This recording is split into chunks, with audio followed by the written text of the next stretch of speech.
The Bhagavad Gita Global Convention is aiming at presenting the great text of Bhagavad Gita with a new discovery and assessment. You may wonder as to why this is so.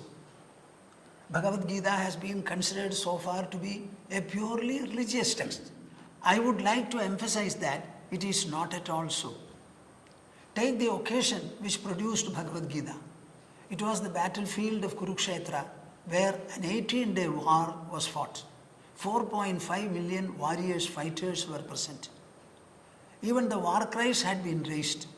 Right at that point, the main fighter Arjuna wanted to examine the whole army on both sides. When he found that his own relatives had assembled on both sides, including a revered teacher and also the grandfather, he totally crumbled. His body was completely shaken up. He started trembling. His bow and arrow fell. The mind started whirling. The intelligence said, "You should not fight this war."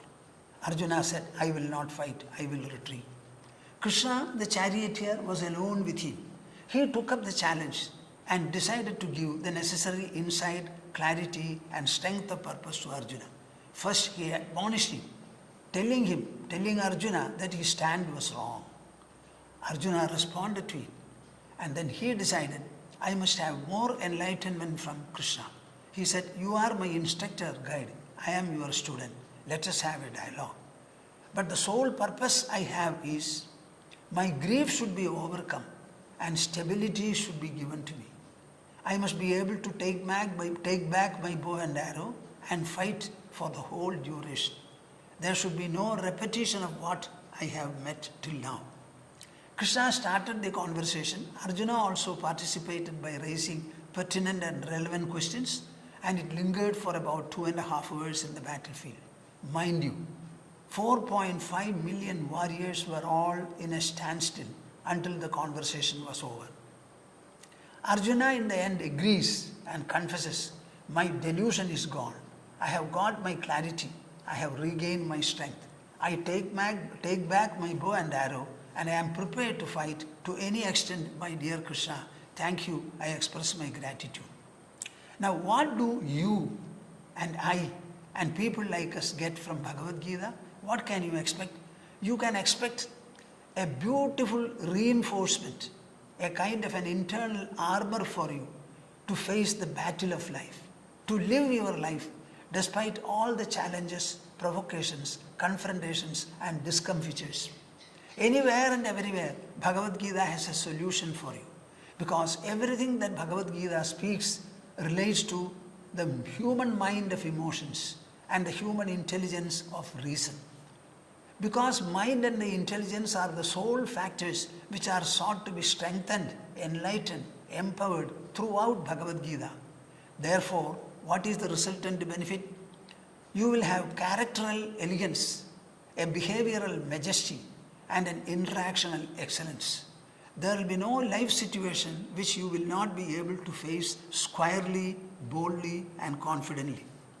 If you are able to do your interactions and assimilate all the impacts that the interactions produce, and you can go forward in life, I think we need no further solution. Bhagavad Gita gives you this and this alone. It is not a religious gospel, because religion is not the subject of discussion. Bhagavad Gita was evolved, this conversation took place more than 5,000 years back in a place called Kurukshetra, about 145 kilometers away from New Delhi, the capital of India. This is where it took place. The place can be identified even today. Now, the word religion entered into the English dictionary only in 1700 AD. And so far as Hindus and Hinduism are concerned, it is not a religion at all. We don't have a formal religion. Ours, if at all, is called a way of life.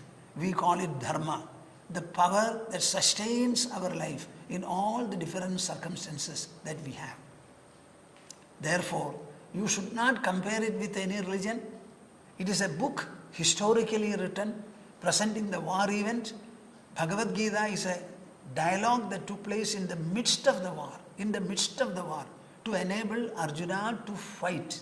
So it is a world book. All the rulers of the world, the thinkers of the world, including ordinary people, should read Bhagavad Gita and derive their inspiration, their insight, their confidence, their strength and their clarity. I think it has immense contribution to give you, especially to the youth of the world.